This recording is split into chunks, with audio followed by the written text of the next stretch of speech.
जहाँ अब द्वादशी आ गई है। तो हम लोग सेकंड कैंटो स्टार्ट कर रहे हैं।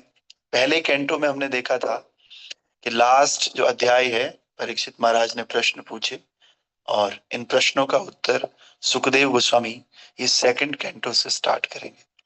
तो कैंटो शुरू करने से पहले ओम नमः भगवते वासुदेवाय, तो इसका पाठ बहुत आवश्यक होता है। तो इसके बाद हम लोग पहला चैप्टर, ये पहला श्लोक पढ़ेंगे। तो आपकी स्क्रीन पे है। श्री सुक उवाच वरीयानि सते प्रश्नः कृतो लोकहितं नृप आत्मवित् सम्मतः पुंसाम् श्रोतव्याधैषु यो परः। श्रीशुक उवाच वरीयानि सुते प्रश्नः कृतो लोकहितं नृप आत्मवित् सम्मतः पुंसाम् श्रोतव्याधिषु यो परः। श्रीशुक उवाच वरीयानि सते प्रश्नः कृतो लोकहितं नृप आत्मवित् सम्मतः पुंसाम् श्रोतव्यादिषु यो परः। हरे कृष्ण। हरे कृष्ण प्रभु जी। यस।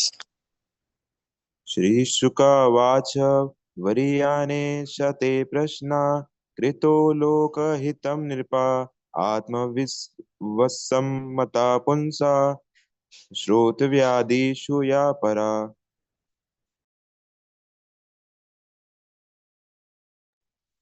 और हरे कोई कृष्ण भक्त? प्रभु। यस।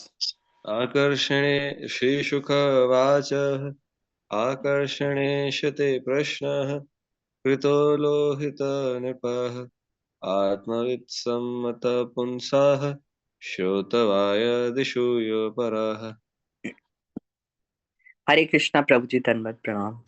श्री शुक उवाच वरीयानेशते प्रश्नः कृतो लोकहितं नृप आत्मवित् सम्मतः पुंसां श्रोतव्यादिशो यः परः। ओके। यस।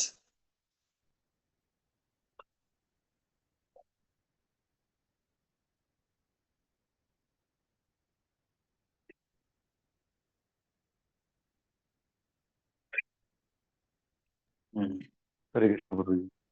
यस। श्रीशुक उवाच वरीयानेशतः कृतो लोकहितं नृप आत्मविस्सम्मतमुञ्जा श्रोत्रदिव्यासुहं परः।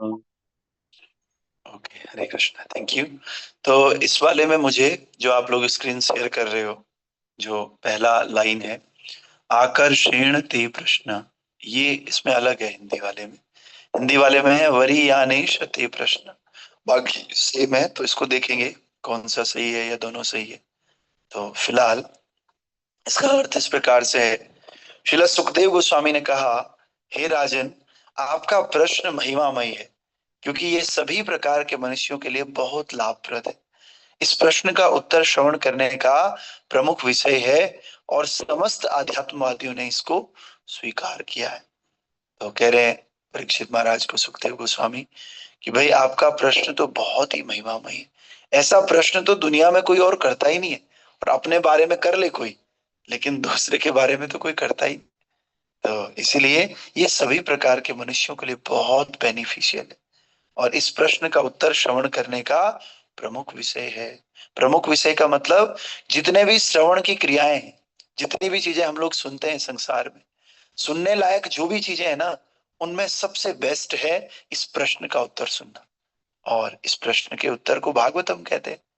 तो समस्त आध्यात्मवादियों ने इसको स्वीकार भी किया। और ऐसा नहीं है कि केवल मैं बोल रहा हूं, सारे आध्यात्मवादी स्पिरिचुअलिस्ट सब लोगों ने इसको स्वीकार किया कि जीवन का लक्ष्य क्या है, ये प्रश्न हमारा होना चाहिए और इसका उत्तर सुनने के लिए हमें सबसे ज्यादा तत्पर रहना चाहिए।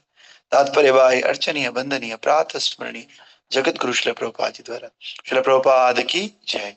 ये प्रश्न स्वयं ही इतना उत्तम है कि ये श्रवण करने का सर्वश्रेष्ठ विषय है। ऐसा प्रश्न करने तथा श्रवण करने मात्र से मनुष्य को जीवन की सर्वोच्च पूर्णता की अवस्था प्राप्त होती है। क्योंकि भगवान श्री कृष्ण आदि परम पुरुष हैं, अतएव उनके विषय में कोई भी प्रश्न मौलिक तथा पूर्ण। भगवान चैतन्य महाप्रभु ने भी कहा है कि जीवन की परम सिद्धि भगवान श्री कृष्ण की दिव्य प्रेममय सेवा प्राप्त करना है, क्योंकि भगवान कृष्ण विषयक प्रश्नोत्तर मनुष्य को दिव्य पद प्रदान करने वाले हैं। अतएव कृष्ण दर्शन के विषय में महाराज परीक्षित के प्रश्न अत्यंत महिमामय है। महाराज परीक्षित अपने मन को पूर्ण रूप से भगवान कृष्ण में लीन करना चाहते थे, अतः ये कृष्ण के असामान्य कार्यकलापों के श्रवण मात्र से संभव हो जाता है।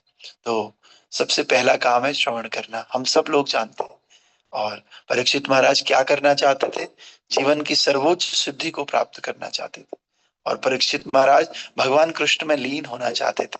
लीन होने का मतलब है कि उनके भाव में स्थित रहना चाहते थे। तो इसके लिए प्रभुपाद जी कह रहे हैं एक ही क्रिया है। अगर आप सच में भगवान श्री कृष्ण की सेवा में लगना चाहते हो तो पहली सेवा है कि आप भगवान श्री कृष्ण को सुनना शुरू कीजिए। और भगवान श्री कृष्ण से संबंधित कोई भी प्रश्न क्यों ना हो, वो प्रश्न अपने आप में परिपूर्ण है, क्योंकि वो भगवान श्री कृष्ण से संबंधित है।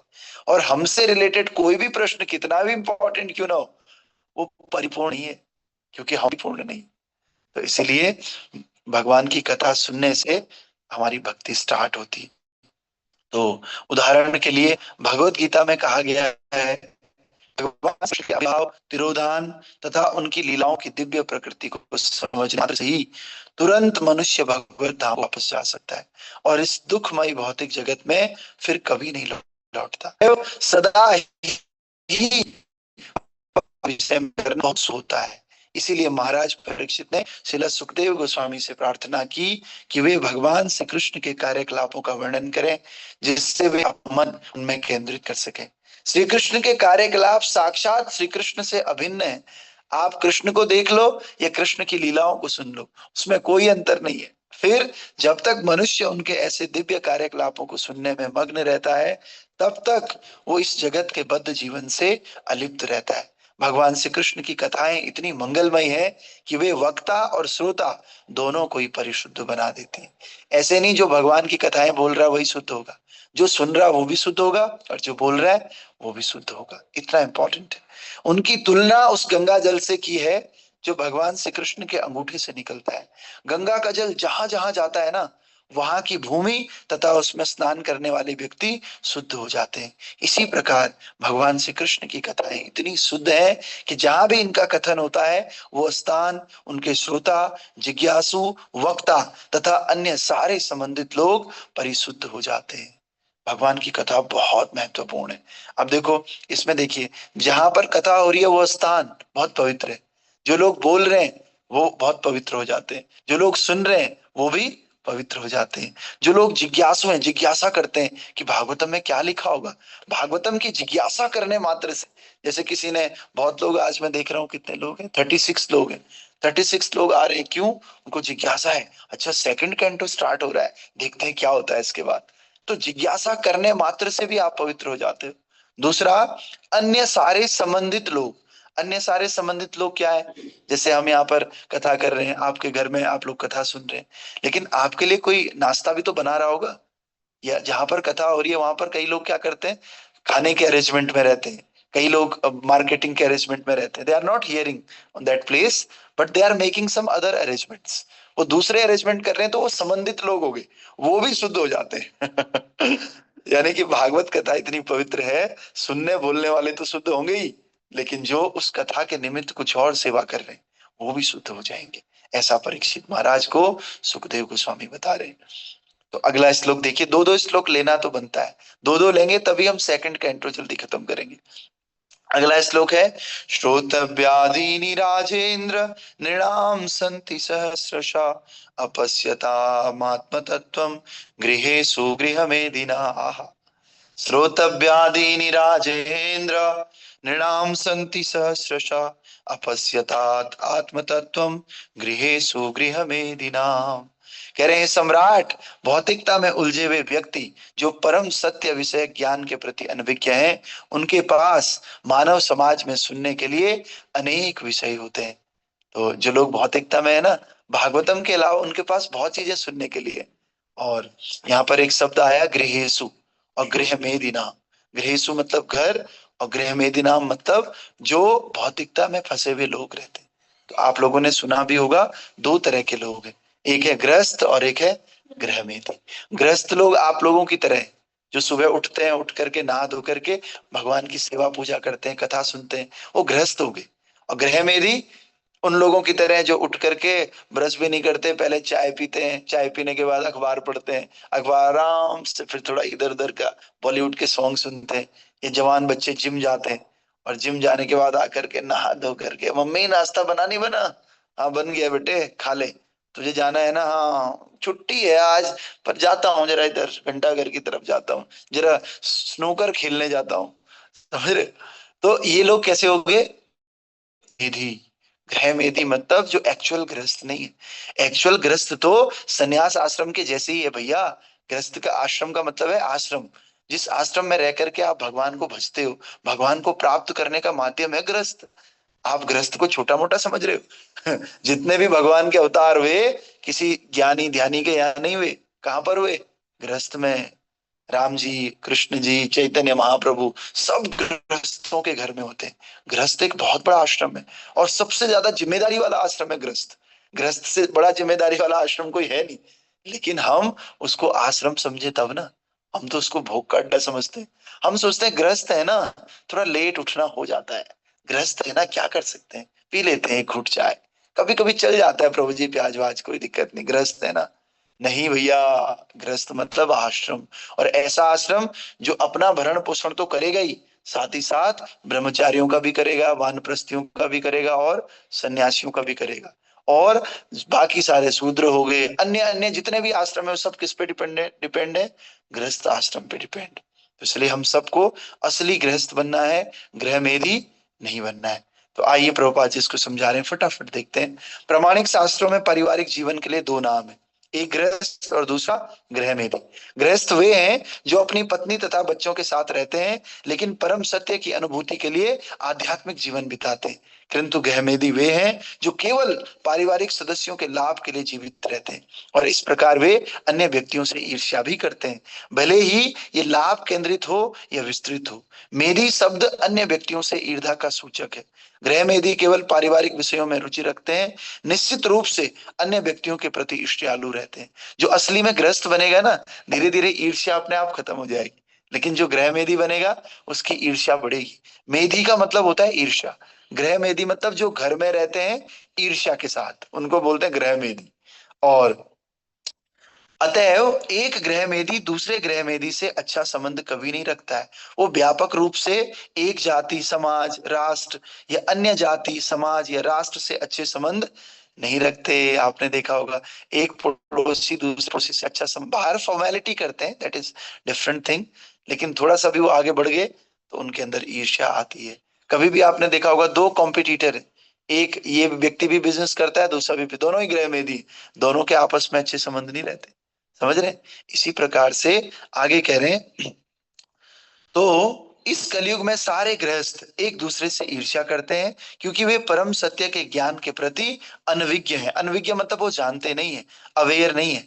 उनके पास सुनने के लिए अनेक प्रकार के विषय हैं। जैसे आप घरों में चले जाओ, न्यूज चल रही होगी, राजनीतिक, वैज्ञानिक, सामाजिक, आर्थिक, लेकिन अल्प ज्ञान के कारण वे जीवन के भयंकर कष्टों, जन्म, मृत्यु तथा जरा व्याधि के दुखों की चिंता नहीं करते। वो चिंता कर रहे हैं कि आज इंडिया जीतेगा नहीं जीतेगा, वो चिंता कर रहे हैं भैया मोदी जी क्या कर रहे हैं, राहुल गांधी क्या कर रहा है, इसकी चिंता कर रहे हैं।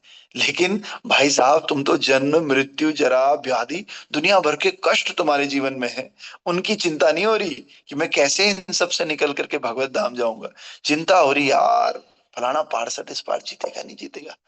तो एक बार मैं कुछ आई वॉज मैं कुछ कथा सुना रहा था, जहाँ पर हमारा वर्किंग प्लेस है, तो सब लोग ध्यान से सुन रहे थे। जैसे ही पता चला, रे चुनाव का रिजल्ट आ गया, अच्छा, मेरी कथा कुथा इधर उधर हो गई। सब लोग, अच्छा नहीं यार, ऐसा तो नहीं होना चाहिए था। सब लोग कम से कम 10-15 मिनट उन्होंने यही चर्चा की। फिर उसके बाद कहा, अरे आप क्या बोल रहे थे? अरे सॉरी सॉरी, हम तो भूल ही गए। समझ रहे हैं? तो ऐसी था संसारी, इन्हीं को गृह मेधी बोलते हैं, जो भगवान की कथा को महत्व नहीं देते। वो जन्म मृत्यु के चक्र से छूटना नहीं चाहते, जीवन के असली कष्टों को नहीं समझते। आज बताओ चर्चा करके क्या होगा? कुछ भी नहीं होने वाला। तो इस प्रकार से वास्तव में मनुष्य जीवन तो जन्म मृत्यु जरा तथा व्याधि का अंतिम समाधान खोजने के लिए है। हम तो मनुष्य जीवन इसलिए मिला हुआ है कि हमें इन कष्टों से छुटकारा के लिए कोई सॉल्यूशन मिल जाए, लेकिन हम समझे तो तब ना।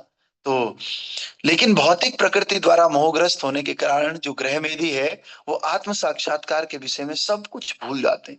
जीवन की समस्याओं का अंतिम समाधान तो भगवत धाम को प्राप्त करना ही है, जैसा कि श्रीमद् भगवत गीता में कहा गया है, जहां जगत के सारे क्लेश तथा जन्म मृत्यु जरा तथा व्याधि दूर हो जाते हैं। आप मच्छी बाजार में रहते हो, किसी का घर है, वहां मच्छी की बदबू आती है, देखो कितनी बड़ी समस्या है। आप वेजिटेरियन हो, प्याज लहसुन भी नहीं खाते हो, लेकिन वहां आपको मच्छी की बदबू स्मेल आती है खतरनाक। बताओ क्या तरीका है? एक ही तरीका है, आपको वहां से शिफ्ट करना पड़ेगा, क्योंकि मच्छी बाजार आज का थोड़ी है, वो तो आपके लिए चेंज करेंगे नहीं अपना बिजनेस। तो क्या करना होगा? आपको वहां से शिफ्ट करना होगा मच्छी बाजार से, तभी आपको स्मेल खत्म होगी। लेकिन ऐसे ही ये संसार भी है, दुखों से भरा हुआ है, बहुत दुख है। एक ही चीज से ठीक हो सकता है, आपको कहाँ जाना पड़ेगा? संसार को छोड़ना पड़ेगा, छोड़ करके भगवत धाम जाना पड़ेगा। और भगवत धाम में ये सारे कष्ट है ही नहीं, इसलिए कह रहे हैं भगवत धाम वापस जाने की विधि क्या है। देखो प्रभुपाद जी कितने सिस्टमेटिक बताते हैं। पहले तो बताते हैं ग्रह मेदी ये है, जो समझते ही नहीं कुछ भी। दूसरा, जो लोग समझते हैं ना, तो वो कष्ट है क्या? जन्म मृत्यु जरा और व्याधि। और वो कष्ट कैसे हम छूटेंगे? भगवत धाम जाने से। अब भगवत धाम जाना है ये पक्का हो गया। भगवत धाम कैसे जाएंगे?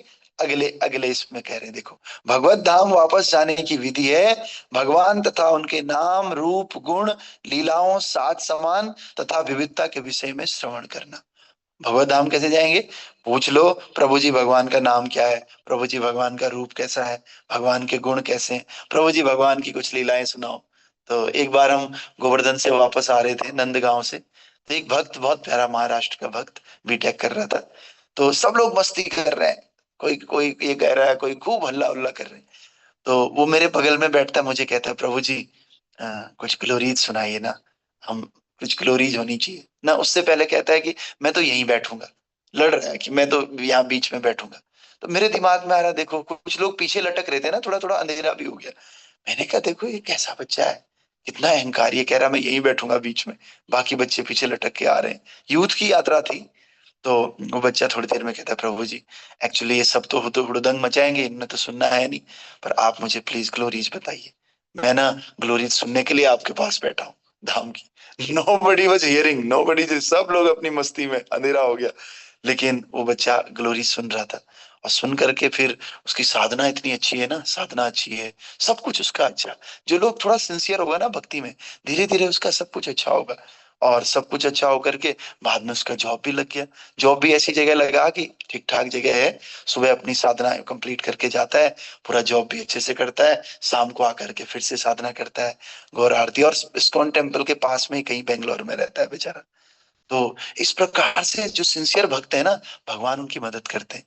तो जो लोग कह रहे हैं कि कल एक माता जी प्रश्न कर रहे हैं कि God help themselves who help, God help those who help themselves. तो ये वही तो है हेल्प करना। वो हेल्प कैसे करना है? वो मेरे बगल में आकर के बैठ गया, तो बैठ करके वो क्या कर रहा है? अपनी सहायता ही तो कर रहा है। तो भगवान भी उन्हीं की सहायता करेंगे जो अपनी सहायता के लिए सीरियस होंगे। तो सहायता कैसे करनी है? जन्म मृत्यु जरा व्याधि, इनको समझना है, समझ करके इनका समाधान ढूंढने के लिए सहायता करना है, संतों के पास जाना है, भगवान के पास जाना है कि नहीं? और जाकर के इनका समाधान ढूंढना है, फिर संत लोग उसका समाधान करेंगे, है कि नहीं? तो अब जो सीरियस नहीं है, जो पीछे हुड़दंग मचा रहे थे, वो बेचारे समझे ही नहीं, वो सिंसियर हो नहीं, भगवान ने उनकी सहायता करी नहीं। उनमें से 4-5 लोग तो मुझे दिखे ही नहीं आज तक मंदिर में, वो उसी यात्रा से गायब हो गए। ना वो ऑनलाइन दिखे, ना ऑफलाइन दिखे, किसी भी लाइन में नहीं दिखे वो, समझ रहे हैं? तो वो ग्रह मेदी की लाइन में है मुझे लग रहा है। ठीक है, तो आगे है, मूढ़ लोग ये नहीं जानते, जो मूर्ख हैं वो इस बात को न जानेंगे और न जानने का प्रयास करेंगे। वे तो केवल नासवान वस्तु के नाम रूप आदि के विषय में ही कुछ ना कुछ सुनना चाहते हैं। ऐसा नहीं वो सुनना नहीं चाहते, वो भी सुनना चाहते हैं, लेकिन उनके सुनने का टॉपिक कुछ और है। वो ऐसी वस्तु के बारे में जानना चाहते हैं जो नासवान है। लेकिन हमें कैसी वस्तु के विषय में सुनना चाहिए? जो नासवान नहीं है, जो इटर्नल है, जो परमानेंट है। और वे ये नहीं जानते कि इस प्रवृत्ति का सदुपयोग परम कल्याण के लिए किस तरह किया जा सकता है। हम सबके अंदर सुनने की वृत्ति है भक्तों, हम में से कोई ऐसा नहीं है जो सुन नहीं सकता, लेकिन वो सुनने की प्रवृत्ति हमने कहीं और लगा रखी है। बस वहां से निकाल करके हमें उस प्रवृत्ति को भगवान की कथाओं में लेकर आना है। यकीन मानिए जैसे ये प्रवृत्ति चेंज हो गई ना, हमारे जीवन भी चेंज हो जाएंगे। तो इसीलिए वे भ्रांत तो रहते ही हैं, अतएव वे परम सत्य के नाम रूप गुणों आदि के विषय में कुछ मिथ्या साहित्य भी तैयार कर लेते हैं। वो भ्रमिक तो है ही, वो और कुछ और तो सुनते ही हैं, अपना कल्याण तो वो कर ही नहीं रहे, लेकिन साथ ही साथ भगवान की कथा के विषय में सुनेंगे नहीं, बल्कि आपको सजेशंस देंगे। कैसे? हाँ कथा, हाँ राधा कृष्ण, हाँ जानता हूं मैं, हाँ। वो उनका वो दूसरा फिलोसॉफी तैयार कर देंगे वो अपना। वो फिलोसॉफी ना रूप गोस्वामी ने ऑथराइज करी, न जीव गोस्वामी ने, न प्रभुपाद जी ने, न मध्वाचार्य, किसी ने नहीं किया। वो खुद की, और जैसे गवर्नमेंट ने आजकल सेल्फ अटेस्टिंग कर दिया ना, पहले क्लास 2 ऑफिसर ही कर सकता था अटेस्टेड, अब आप खुद भी कर सकते हो। ऐसे ही कलयुग आ गया, उसने कहा मैं खुद ही एक फिलोसॉफी तैयार करता हूँ और कहीं से उसको प्रमाणित करने की आवश्यकता नहीं, मैं खुद ही प्रमाण हूं। तो ऐसे लोग एक तो सीरियस नहीं है, दूसरा ऊपर से भागवतम भगवत गीता इनके प्रति भी अपना एक एटीट्यूड डेवलप कर देते हैं, अपना एक फिलोसॉफी तैयार कर देते हैं। ठीक है। और जैसे आपने वो पोस्ट देखे होंगे कि गीता में भगवान ने कहा है कि ये करो, अरे कहाँ कहाँ कहा है भैया कहा कोई भी, चाहे कोई उसको लेना देना नहीं, गीता पढ़ी नहीं उसने कभी, लेकिन अपने नीचे अपना नाम भी लिखेगा गीता में कृष्ण कहते हैं। आहा, सुनने में ऐसे लगता है कि ये यही प्रभुपाद जी के बाद इसी का ही नंबर है लेकिन वास्तव में वो कुछ होता नहीं है, वो अपना मन गढ़ंत है कि हाँ। तो हाँ, या तो इसी ने, अर्जुन तो था नहीं वहां पर, क्या पता अर्जुन का ही अवतार होगा ये और इसी ने सुनी थी अर्जुन के सामने। तो वो भ्रांत रहते हैं। अतः मनुष्य को क्या चाहिए कि वो केवल अन्य व्यक्तियों से ईर्ष्या करने के लिए गृह मेधी ना बना रहे। वो गृह मेधी ना बने केवल, बल्कि उसे शास्त्रों के आदेशानुसार असली गृहस्थ बनना चाहिए। तो उसे गृह मेधी नहीं बनना चाहिए। तो आज सब लोगों को, ज्यादातर लोगों को तो पता है, तरुण प्रभु को पता है गृह मेधी और गृहस्थ में अंतर, शौर्य प्रभु को भी पता है, नितेश प्रभु को पता नहीं, गीता क्लासेस को भी शायद पता है, बहुत सारे लोगों को पता था। लेकिन जब हम सुनते हैं ना और क्लियर हो जाता है बात। बार बार याद दिलाने के लिए सुनना है, हमें आता भी है तब भी सुनना है, समझ रहे? तो जो नए लोग हैं जिनको नहीं पता था, आज उनको पता चल गया गृह मेधी और गृहस्थ। गृह मेधी वो है जो शादी बच्चे करता है लेकिन भगवान में ज्यादा विश्वास नहीं रखता और भगवान की सेवा को केंद्र नहीं बनाता, उसके घर को गृह मेधी बोलते हैं। और गृहस्थ कौन है? गृहस्थ वो व्यक्ति है जो घर में रहता है, बीवी बच्चे सब कुछ है, लेकिन जिसका पहला उद्देश्य भगवान की सेवा है, भगवान की भक्ति है। ठीक है, जिसका सेंटर कृष्णा होते हैं, तो उसको गृहस्थ बोलते हैं। तो हम सबको क्या करना चाहिए? गृहस्थ बनना चाहिए। और गृहस्थ बनने के लिए हमें शास्त्र पढ़ने होंगे, शास्त्रों के अनुसार जीवन जीना होगा।